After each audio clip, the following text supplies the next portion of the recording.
And we are back. These are silver trees.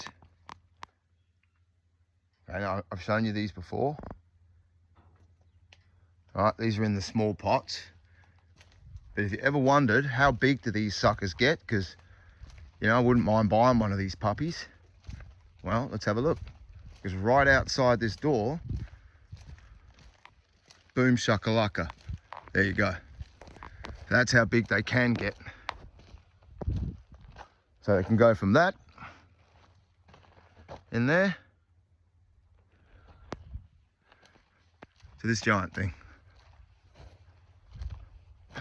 So, because we sell these like to the florists, we'll buy these as part of like bunches of flowers and stuff. So, it can get pretty big. What else we got around here? Oh, what this one? Nearly dead now. There's a couple of pink bits left.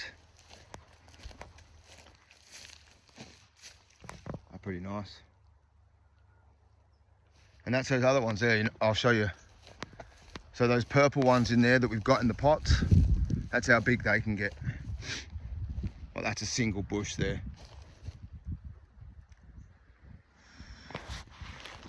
I'll show you the pot one. So yeah, that's those. That's the small version. And that's how big everything can get. So if you're thinking about having one out the front of your house, Bunnings it is.